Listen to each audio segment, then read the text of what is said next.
ಮೇಘು ಶೆಟ್ಟಿ ಬ್ಲಾಗ್ಸ್ಗೆ ನಿಮ್ಮೆಲ್ಲರಿಗೂ ಸ್ವಾಗತ. ನಾನು ಯೂಶಲಿ ಈ ಥರ ಸೀರಿಯಸ್ ಆಗಿರೋ ಕಂಟೆಂಟ್ಸ್ ಮಾಡಲ್ಲ, ಬಟ್ ಈ ವಿಡಿಯೋ ನೋಡಿದಾಗ ನನಗೆ ಇದ್ರ ಬಗ್ಗೆ ಒಂದು ಕಂಟೆಂಟ್ ಹಾಕಬೇಕು, ಇದ್ರ ಬಗ್ಗೆ ಜನಕ್ಕೆ ಗೊತ್ತಾಗಬೇಕು ಅಂತ ನಾನು ಈ ವಿಡಿಯೋ ಮಾಡ್ತಾ ಇದ್ದೀನಿ. ಜೆಫ್ರಿ ಎಪ್ಸ್ಟೈನ್ ಕೇಸ್ ಬಗ್ಗೆ ತುಂಬಾನೇ ವಿಚಾರ ನಡೀತಾ ಇದೆ, ತುಂಬಾ ಕೇಳ್ಪಡ್ತಾ ಇದ್ದೀರಾ. ಅದ್ರ ಬಗ್ಗೆ ಒಂದು ಕ್ಲಿಯರ್ ಡೀಟೇಲ್ ವಿಡಿಯೋನ ನಾನು ಇವತ್ತು ಈ ವಿಡಿಯೋದಲ್ಲಿ ಹೇಳ್ತಾ ಇದ್ದೀನಿ.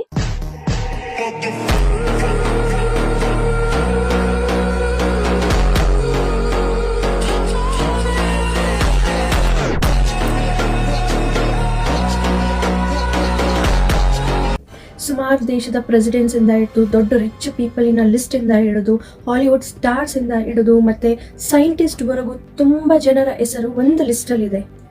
ಅದೇ ಎಪ್ಸ್ಟೈನ್ ಲಿಸ್ಟ್. ಇದರಲ್ಲಿ ಏನಿದೆ ಅಂತಂತೀರಾ? ತುಂಬಾನೇ ಮನಸ್ಸಿಗೆ ನೋವಾಗುವಂತ, ಒಂದು ಮನುಷ್ಯ ನೋಡಿ ತುಂಬಾನೇ ಸಹಿಸ್ಕೊಳಕ್ಕೆ ಆಗದಿರೋಂಥ ವಿಚಾರಗಳು ನಡೆದಿದ್ದಾವೆ. ಅದರ ಒಂದು PDF ಈಗ ರಿಲೀಸ್ ಆಗಿದೆ. ಅಷ್ಟು ಮಾತ್ರ ಅಲ್ಲ, ಈ ಲಿಸ್ಟ್ ಅಲ್ಲಿ ನಮ್ಮ ಪ್ರಧಾನಮಂತ್ರಿ ಮೋದಿ ಅವರ ಹೆಸರು ಕೂಡ ಕೇಳಿ ಬರ್ತಾ ಇದೆ. ಇದು ತುಂಬಾನೇ ಒಂದು ಕ್ವೆಶ್ಚನ್ ಮಾರ್ಕ್ ಆಗಿದೆ, ಇದು ನಿಜಾನಾ ಸುಳ್ಳ ಅಂತ. ಅಷ್ಟಕ್ಕೂ ಈ PDF ಫೈಲ್ ಅಲ್ಲಿ ಏನಿದೆ? ಮೋಸ್ಟ್ ಪವರ್ಫುಲ್ ಪೀಪಲ್ ಮತ್ತೆ ಮೋಸ್ಟ್ ರಿಚೆಸ್ಟ್ ಪೀಪಲ್ ಬಗ್ಗೆ ಆಗಿರುವಂತ ಒಂದು PDF, ಅವರ ಒಂದು ಸೀಕ್ರೆಟ್ಸ್ ಅದು ಈಗ ರಿಲೀಸ್ ಆಗಿದೆ. ಇವರೆಲ್ಲರೂ ಪಾರ್ಟಿ ಅನ್ನೋ ಹೆಸರಲ್ಲಿ ಒಂದು ಸಪ್ರೇಟ್ ಆಗಿರುವಂಥ ಒಂದು ಐಲ್ಯಾಂಡ್ ಒಳಗಡೆ ಏನೇನೆಲ್ಲ ಮಾಡಿದ್ದಾರೆ, ಅದು ಎಷ್ಟು ನೋವಾಗುವಂಥ ಒಂದು ವಿಚಾರ. ಅದರಲ್ಲಿ ಇರೋವಂಥ ಸೀಕ್ರೆಟ್ಸ್ ಏನು, ಅದ್ರ ಬಗ್ಗೆ ಎಲ್ಲ ವಿಡಿಯೋ ಫೋಟೋಸ್ ಒಂದು PDF ಆಗಿ ಆಚೆ ಬಂದಿದೆ.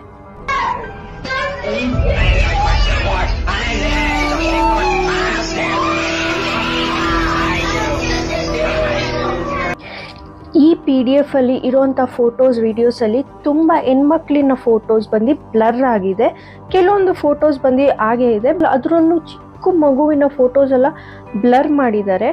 ಆದರೆ ಅದರಲ್ಲಿ ಇರುವಂಥ ದೊಡ್ಡ ವ್ಯಕ್ತಿಗಳ ಮುಖ ತುಂಬಾ ಕ್ಲಿಯರ್ ಆಗಿ ಕಾಣಿಸ್ತಾ ಇದೆ. ನಾವು ಈ ಜಗತ್ತಲ್ಲಿ ತುಂಬಾ ರಿಚೆಸ್ಟ್ ಪರ್ಸನ್ ಅಂತಂದ್ರೆ ಯಾರನ್ನ ಹೇಳ್ತೀವಿ? ಫಸ್ಟ್ ನಮ್ಮ ಮೈಂಡಿಗೆ ಬರೋದೇ ಬಿಲ್ ಗೇಟ್ಸ್. ಅದೇ ರೀತಿ ತುಂಬಾ ಪವರ್ಫುಲ್ ಪೀಪಲ್ ಅಂತ ಬಂದಾಗ ಯಾರನ್ನ ಹೇಳ್ತೀವಿ? ಡೊನಾಲ್ಡ್ ಟ್ರಂಪ್ನ ಹೇಳ್ತೀವಿ. ಅಷ್ಟು ಮಾತ್ರ ಅಲ್ಲ, ಎಕ್ಸ್ ಅಮೇರಿಕನ್ ಪ್ರೆಸಿಡೆಂಟ್ ಕೂಡ ಇದರಲ್ಲಿ ಇದ್ದಾರೆ. ಈ ರೀತಿ ದೊಡ್ಡ ಜಾಗದಲ್ಲಿ ಇರುವಂಥ ದೊಡ್ಡ ವ್ಯಕ್ತಿಗಳ ಒಂದು ಆಟನೇ ಇವಾಗ ಆಚೆ ಬಂದಿದೆ. ಇದೇ ಈ ನಮ್ಮ ಎಪ್ಸ್ಟೈನ್ ಫೈಲ್ಸ್. ಫಸ್ಟ್ ಆಫ್ ಆಲ್, ಎಪ್ಸ್ಟೈನ್ ಅಂದ್ರೆ ಏನು? ಎಪ್ಸ್ಟೈನ್ ಅನ್ನೋದು ಒಂದು ವ್ಯಕ್ತಿಯ ಹೆಸರು.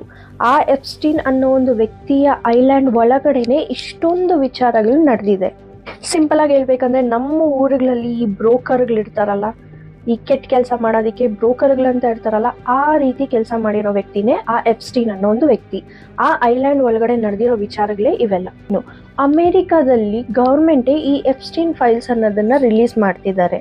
ಸೊ ಎಪ್ಸ್ಟೈನ್ ಅನ್ನೋರು ಯಾರು? ಈ ಎಪ್ಸ್ಟೈನ್ ಅನ್ನೋ ವ್ಯಕ್ತಿ ಸ್ವಲ್ಪ ವರ್ಷಗಳ ಹಿಂದೆ ಅಮೆರಿಕಾ ಅನ್ನೋ ಜೈಲಲ್ಲಿ ನೇಣು ಹಾಕೊಂಡು ತೀರೋಗಿದ್ದಾರೆ ಅಂತ ಒಂದು ನ್ಯೂಸ್ ಆಚೆ ಇದೆ. ಆದ್ರೆ ತುಂಬಾ ಜನ ಏನ್ ಹೇಳ್ತಿದ್ದಾರೆ ಅಂದ್ರೆ, ಇವ್ನ್ ಸತ್ತಿಲ್ಲ, ಯಾರೋ ಇವನ್ನ ಸಾಯಿಸಿದ್ದಾರೆ ಅಂತಂತಿದ್ದಾರೆ. ಪಬ್ಲಿಕ್ ಅಲ್ಲಿ, ಇಂಟರ್ನೆಟ್ ಅಲ್ಲೆಲ್ಲ ಇದೇ ಸುದ್ದಿ ಈಗ ಇರೋದು. ಯಾಕೆ ಅಂತಂದ್ರೆ, ಅಮೆರಿಕಾದಲ್ಲಿ ಒಂದು ವ್ಯಕ್ತಿನ ಸಾಯಿಸೋದು ಅನ್ನೋದು ತುಂಬಾ ಈಸಿ ವಿಚಾರನಾ? ಇಲ್ಲ. ಆದ್ರೂ ಆ ವ್ಯಕ್ತಿನ ಆ ರೀತಿ ಸಾಯಿಸಿದ್ದಾರೆ ಅಂತಂದ್ರೆ ಅದರಿಂದ ಏನೋ ಒಂದಿರಬೇಕು ಅನ್ನೋದು ಒಂದು ವಿಚಾರ ಇದೆ. ಅದೇ ಈ ಎಪ್ಸ್ಟೈನ್ ಫೈಲ್ಸ್. ಈ ಎಪ್ಸ್ಟೈನ್ ಅನ್ನೋ ವ್ಯಕ್ತಿಗೆ ದುಡ್ಡು ಮಾಡೋ ಆಸೆ ಜಾಸ್ತಿ. ಸೊ ಅದಕ್ಕೆ ಅವನು ತುಂಬಾ ರಿಚೆಸ್ಟ್ ಪರ್ಸನ್ ಮತ್ತೆ ತುಂಬಾ ದೊಡ್ಡ ವ್ಯಕ್ತಿಗಳ ಜೊತೆ ಟೈ ಅಪ್ ಮಾಡ್ತಾನೆ. ಅವನ ಜೊತೆ ಬಿಸ್ನೆಸ್ಸು ಕಲಿತಾನೆ, ಅವ್ರ ಜೊತೆ ಸೇರಿಕೊಂಡು ಬಿಸ್ನೆಸ್ ಮಾಡೋದು ಹೆಂಗೆ ಅಂತ ಈ ರೀತಿ ಎಲ್ಲ ಕಲಿತಾನೆ.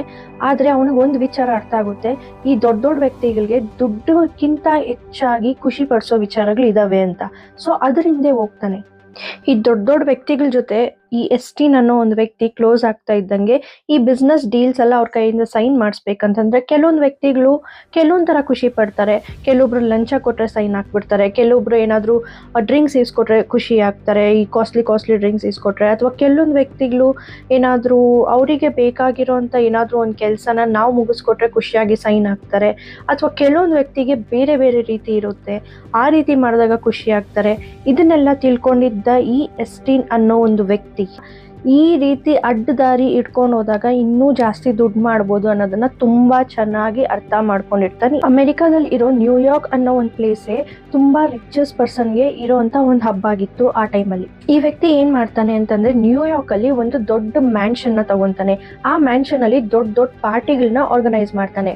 ಆ ಪಾರ್ಟಿಗಳಿಗೆ ಅವ್ನು ಇಟ್ಟಿರೋ ಅಂತ ಒಂದು ನೆಟ್ವರ್ಕ್ ಮೂಲಕ ಎಲ್ಲಾ ದೊಡ್ಡ ವ್ಯಕ್ತಿಗಳನ್ನ ಕರೆಸ್ತಾನೆ. ಲೈಕ್ ಎಲ್ಲಾ ರೀತಿ H&Is ಅಂದ್ರೆ ಹೈ ನೆಟ್ವರ್ಕ್ ಇಂಡಿವಿಜುವಲ್ಸ್ ನ ಎಲ್ಲಾರನ್ನು ಕರೆಸ್ತಾನೆ. ಇಂಥ ವ್ಯಕ್ತಿಗಳೆಲ್ಲ ತುಂಬಾ ದೊಡ್ಡ ರಿಚ್ ಪರ್ಸನ್ ಆಗಿರ್ತಾರೆ, ಇಲ್ಲ ಸೈಂಟಿಸ್ಟ್ ಆಗಿರ್ತಾರೆ, ಇಲ್ಲ ದೊಡ್ಡ ಸ್ಟಾರ್ಗಳಾಗಿರ್ತಾರೆ, ತುಂಬಾನೇ ದುಡ್ಡು ಮತ್ತೆ ಪವರ್ಫುಲ್ ವ್ಯಕ್ತಿಗಳಾಗಿರ್ತಾರೆ, ಪೊಲಿಟಿಕ್ಸ್ ಅಲ್ಲಿ ಇರ್ತಾರೆ. ಈ ರೀತಿ ವ್ಯಕ್ತಿಗಳನ್ನ ಆ ತರ ಈವೆಂಟ್ಸ್ಗೆ ಕರೆಯೋದಕ್ಕೆ ಶುರು ಮಾಡ್ತಾನೆ. ಜಡ್ಜಸ್ಸು, ಪೊಲಿಟಿಕಲ್ ಪವರು, ಎಲ್ಲಾ ರೀತಿ ವ್ಯಕ್ತಿಗಳನ್ನ ಕರೆದಿ ಒಂದು ದೊಡ್ಡ ಪಾರ್ಟಿ ಮಾಡಿ ಆ ಪಾರ್ಟಿ ಒಳಗಡೆ ಅವರಿಗೆ ಏನ್ ಖುಷಿ ಕೊಡುತ್ತೆ, ಯಾವ ವಿಚಾರ ಖುಷಿ ಕೊಡುತ್ತೆ, ಅದು ಏನೇ ಆಗಿರ್ಲಿ ಅದನ್ನ ಮಾಡಿ ಅವ್ರನ್ನ ಖುಷಿ ಪಡಿಸ್ತಿದ್ದ. ಅವನು ತುಂಬಾ ಇಂಟೆಲಿಜೆಂಟ್ ಆಗಿ ಬರೀ ಆರ್ಗನೈಸ್ ಮಾಡಿದ್ ಮಾತ್ರ ಅಲ್ದಿರ ಅದನ್ನೆಲ್ಲ ಒಂದು ಫೋಟೋ ವಿಡಿಯೋ ತರ ಮಾಡಿ ಇಟ್ಕೊಂಡು ಫೋಟೋಸ್ನ ತೋರಿಸಿ ನಿಮಗೆ ಇಂಥವ್ರ ಜೊತೆ, ಫಾರ್ ಎಕ್ಸಾಂಪಲ್ ಇವಾಗ ಒಂದು ಕಮಿಷನರ್ ಅವ್ರ ಹತ್ರ ನಿಮ್ಗೆ ಏನಾದ್ರು ಸೈನ್ ಬೇಕಾಗಿದೆಯಾ, ನಾನು ಮಾಡಿಸ್ಕೊಡ್ತೀನಿ ಅಂತ ಅವ್ರ ಹತ್ರ ದುಡ್ಡು ಇಸ್ಕೊಂತಿದ್ದ.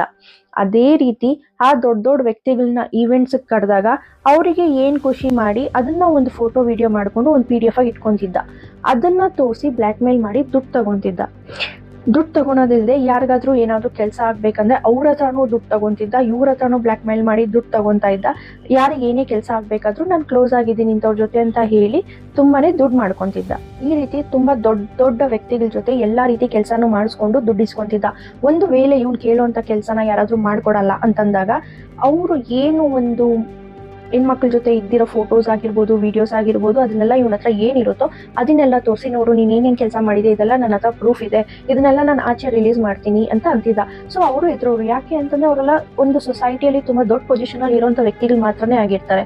ಸೊ ದಟ್ ಅವ್ರು ಈ ರೀತಿ ಒಂದು ವಿಡಿಯೋ ಫೋಟೋ ರಿಲೀಸ್ ಆಗುತ್ತೆ ಅಂದ್ರೆ ತುಂಬಾನೇ ಎದುರ್ಕೊಂಡು ಅವ್ನು ಏನೇ ಹೇಳಿದ್ರು ಅದನ್ನ ಮಾಡ್ತಿದ್ರು. ಇವನು ಈ ರೀತಿ ದುಡ್ಡು ಮಾಡ್ತಾ ಒಂದು ಸ್ವಂತ ಐಲ್ಯಾಂಡ್ ತಗೊಂತಾನೆ. ಅದ್ರ ಜೊತೆಯಲ್ಲಿ ಒಂದು ಸ್ವಂತ ಪ್ರೈವೇಟ್ ಜೆಟ್ ತಗೊಂತಾನೆ. ಸ್ವಂತ ಐಲ್ಯಾಂಡ್, ಸ್ವಂತ ಪ್ರೈವೇಟ್ ಜೆಟ್ ಮಾಡಿದವನಿಗೆ ಬರೀ ಅಮೆರಿಕಾದಲ್ಲೇ ನಿಲ್ಸ್ಬೇಕು ಅಂತ ಒಂದು ಥಾಟ್ ಬರಲ್ಲ, ಇದನ್ನ ವರ್ಲ್ಡ್ ಲೆವೆಲ್ ಆಗಿ ಮಾಡಬೇಕು. ಇದೇ ರೀತಿ ತುಂಬಾ ವ್ಯಕ್ತಿಗಳು ವರ್ಲ್ಡ್ ಅಲ್ಲಿ ಪೂರ್ತಿಯಾಗಿರ್ತಾರೆ.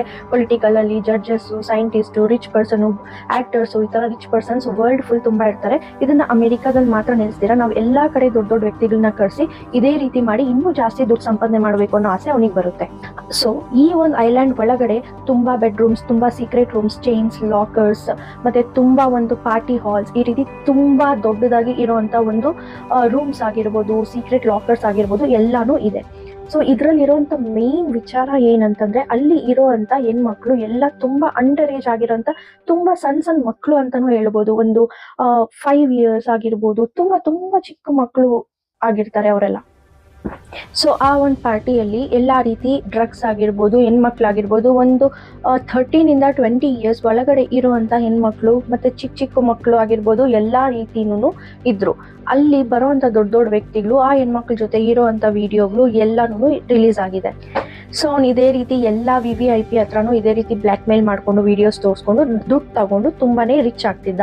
ಇದನ್ನ ನೋಡಿ ತುಂಬಾನೇ ಸ್ಟ್ರೆಸ್ ಆದ, ಕೋಪ ಆದಂತ ಆ VVIPಗಳು ಇವನ್ನ ಹಿಂಗನ ಮಾಡಿ ಸಾಯಿಸ್ಬೇಕಂತ ಅಂದ್ಬಿಟ್ಟು ತುಂಬಾನೇ ಪ್ಲಾನ್ ಮಾಡಿರ್ತಾರೆ. ಬಟ್ ಆ ಎಲ್ಲಾ ಪ್ಲಾನ್ ಅನ್ನು ತಪ್ಪಿಸ್ಕೊಂಡಿರ್ತಾನೆ ಈ ಜೆಫ್ರಿ ಅನ್ನೋ ಒಂದು ವ್ಯಕ್ತಿ. ಸೊ ಅವ್ನು ಒಂದಿನ ಡಿಸೈಡ್ ಮಾಡ್ತಾನೆ, ಇಲ್ಲಿದ್ರೆ ನನ್ನ ಸಾಯಿಸಾಕ್ತಾರೆ, ಸೊ ನಾನು ಬೆಟರ್ ಹೋಗಿ ಪೊಲೀಸ್ ಹತ್ರ ಸರೆಂಡರ್ ಆಗ್ಬಿಡ್ತೀನಿ ಅಂತ ಅಂದ್ಬಿಟ್ಟು ಎಲ್ಲಾ PDF, ಎಲ್ಲಾ ಫೈಲ್ಸ್ನೆಲ್ಲ ಕೊಟ್ಟು ಅವನು ಹೋಗಿ ಸರೆಂಡರ್ ಆಗ್ತಾನೆ. ಬಟ್ ಆದ್ರೆ ಅವನು ಸರೆಂಡರ್ ಆಗೋದಕ್ಕೆ ಕಾರಣ ಏನು ಅಂತಂದ್ರೆ ಅಮೆರಿಕಾದಲ್ಲಿ ಅವ್ರ ತಪ್ಪನ್ನ ಒಪ್ಕೊಂಡು ಸರೆಂಡರ್ ಆದ್ರೆ ಅವರಿಗೆ ಆಗುವಂತ ಶಿಕ್ಷೆ ತುಂಬಾ ಕಡಿಮೆ ಆಗಿರುತ್ತೆ. ಏನು ಅವ್ರಿಗೆ ನಾರ್ಮಲ್ ಶಿಕ್ಷೆ ಇರುತ್ತೋ ಅದಕ್ಕಿಂತ ಒಂದ್ ಸ್ವಲ್ಪ ಕಡಿಮೆ ಆಗಿರುತ್ತೆ. ಸೊ ಅವನು ಇದೇ ಬೆಟರ್ ಆಪ್ಷನ್ ಅಂತ ಅಂದ್ಬಿಟ್ಟು ಪೊಲೀಸ್ ಹತ್ರ ಸರೆಂಡರ್ ಆಗಿರ್ತಾನೆ.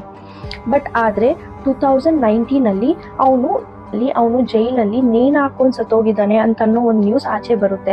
ಇದನ್ನೆಲ್ಲ ಕೇಳಿಸ್ಕೊಂಡಿದ್ದ ಪಬ್ಲಿಕ್ ಇದು ಸಾಧ್ಯ ಇಲ್ಲ, ಹೆಂಗೆ ಅವ್ನು ನಿಜವಾಗ್ಲೂ ನೇಣು ಹಾಕೊಂಡೇ ಸತ್ತಿದ್ರೆ ಅದರ CCTV ಫುಟೇಜ್ನ ನಮಗೆ ತೋರಿಸಿ ಅಂತಂದಾಗ ಇಲ್ಲ, ಅಲ್ಲಿ CCTV ಫುಟೇಜ್ ವರ್ಕ್ ಆಗಿರ್ಲಿಲ್ಲ ಅವತ್ತೊಂದು ದಿನ ಅಂತ ಹೇಳ್ತಾರೆ. ಎಲ್ಲಿ ಅಮೆರಿಕ ಜೈಲಲ್ಲಿ CCTV ಫುಟೇಜ್ ವರ್ಕ್ ಆಗಿಲ್ಲ ಅಂತ ಹೇಳ್ತಾರೆ. ಸೊ ಸರಿ, ಹಂಗಾದ್ರೆ ಸೆಕ್ಯೂರಿಟೀಸ್ ಇರ್ತಾರಲ್ಲ, ಅಲ್ಲಿ ಏನಾಯ್ತು ಅಂತ ಸೆಕ್ಯೂರಿಟಿನ ಹತ್ರನೂ ಮಾತಾಡ್ತೀವಿ, ಅವ್ನು ಕರೀರಿ ಅಂತಂದಾಗ ಇಲ್ಲ ಅವತ್ತು ಇರ್ಲಿಲ್ಲ, ಅವ್ನು ನೇಣು ಹಾಕೊಂಡೇ ಸತ್ತೋಗಿರೋದು, ಇದರಿಂದ ಏನೂ ಇಲ್ಲ ಅಂತ ಹೇಳಿ ಇದನ್ನ ಮುಚ್ಚಿರ್ತಾರೆ.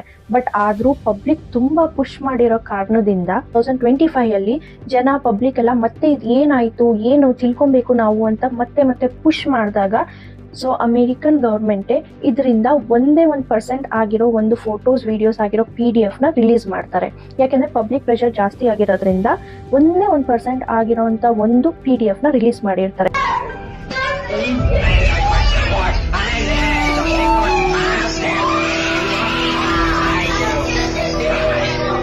ಈ ತರಾನು ನಡೀತಾ ಇದೆಯಾ ಅಂತ ಅನ್ನಿಸ್ಬೋದು. ಆ ರೀತಿ ಇದೆ ಆ 1%. ಇನ್ನು ಮಿಕ್ಕಿರೋ ಪರ್ಸೆಂಟ್ ಎಲ್ಲ ರಿಲೀಸ್ ಮಾಡಿದ್ರೆ ಎಷ್ಟು ಮಾತ್ರ ಇರ್ಬೋದು ಅಂತ ನೀವೇ ಯೋಚನೆ ಮಾಡಿ. ¡Comieron humanos! ¡Hacia los tiranos!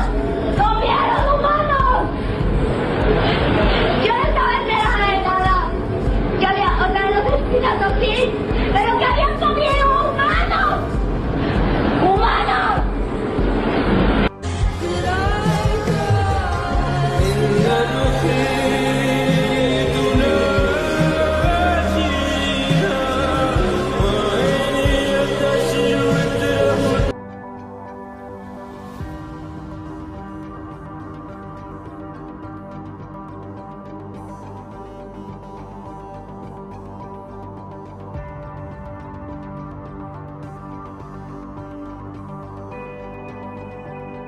So ಈಗ ಟ್ರೆಂಡಿಂಗ್ ಆಗಿ ನಡೀತಾ ಇರೋ ಜೆಫ್ರಿ ಎಪ್ಸ್ಟೀನ್ ಅನ್ನೋ ಒಂದು ಟಾಪಿಕ್ ಇದೇ ಆಗಿದೆ. ಇನ್ನು ಆ 99% ಆಚೆ ಬಂದರೆ ಏನೆಲ್ಲ ಇರುತ್ತೆ ಅನ್ನೋದನ್ನ ನೀವು ಕಮೆಂಟ್ ಮಾಡಿ, ನಾನು ತಿಳ್ಕೊತೀನಿ. ಸೊ ನಿಮಗೆ ಈ ವಿಡಿಯೋ ತುಂಬ ಇನ್ಫಾರ್ಮೇಟಿವ್ ಅಂತ ಅನಿಸಿದ್ರೆ ದಯವಿಟ್ಟು ನನ್ನ ಚಾನಲ್ನ ಸಬ್ಸ್ಕ್ರೈಬ್ ಮಾಡ್ಕೊಳ್ಳಿ. ಹಾಗೆ ಈ ವಿಡಿಯೋನ ಲೈಕ್ ಮಾಡಿ, ಕಮೆಂಟ್ ಮಾಡಿ. Thank you.